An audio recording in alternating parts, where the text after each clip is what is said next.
I learned how to shut my mouth and keep secret. In the village of Garinrogo, people said words were powerful. They could heal, they could unite, and if used wrongly, they could destroy. That was why elders taught children early. Your mouth must learn patience before your legs learn to run. But there was one man who never learned that lesson. His name was Sani. Sani was not wicked, he was not lazy, he was not cruel. But Sani had one problem that followed him everywhere. He could not keep a secret. From childhood, Sani's tongue moved faster than his thinking. If someone whispered something to him in the morning, the whole village heard it before evening. If two people quarreled quietly, Sani would retell the story with extra details before nightfall. People warned him.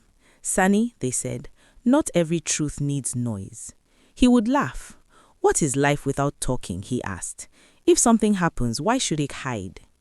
At first, people only shook their heads. But as Sani grew older, his mouth grew more dangerous. One season, Garinrogo faced hardship. The rains came late, crops struggled, food became precious, arguments started quietly inside homes. The elders decided to act wisely. One night, under the old tamarind tree, they held a secret meeting.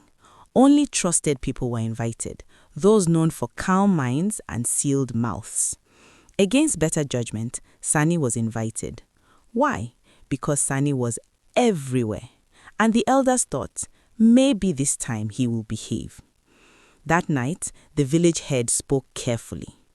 We are planning a special harvest gathering, he said. It will encourage unity, but it must remain secret until the right time. He looked around the circle. Not a word, he warned, not even to family. Everyone nodded. Sani nodded the hardest. My mouth is closed, he said proudly. But before the moon reached the middle of the sky, Sani's mouth began to itch. On his way home, he met a neighbor. Good evening, the man greeted. Sani smiled. Good evening, he replied. Then he leaned closer and lowered his voice.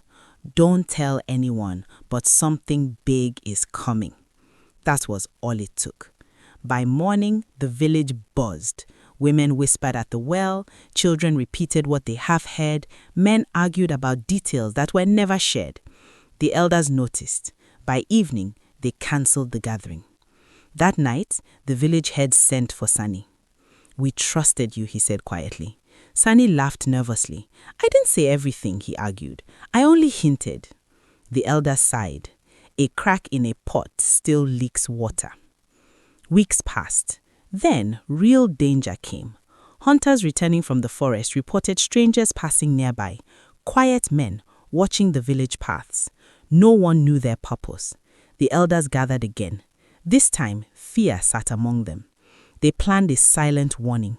Families were to stay indoors at night. Young men would guard the paths. No drums, no panic.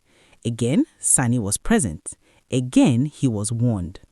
If this spreads, the village head said, we may invite trouble. Sani raised his hands. On my honor, he said, I will say nothing. That very night, Sani went home uneasy. Silence pressed on him. At the stream, he met a friend.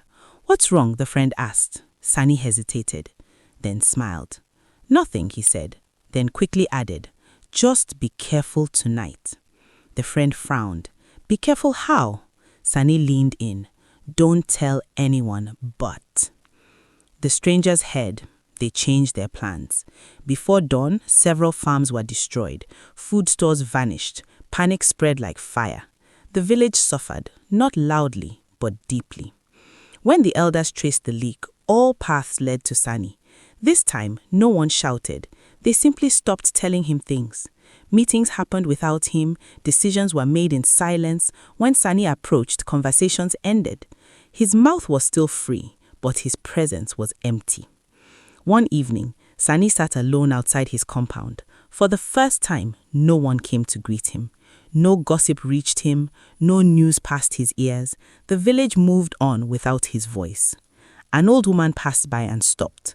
Sani, she said gently, do you know why silence is heavy? He shook his head.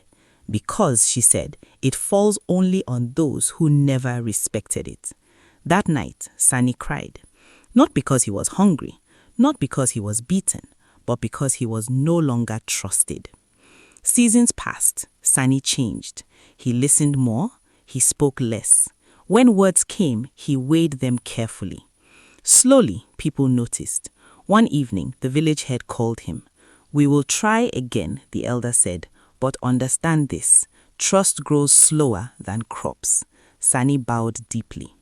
From that day, his mouth learned patience, and Garin Rogo learned a lesson it still teaches its children under moonlight.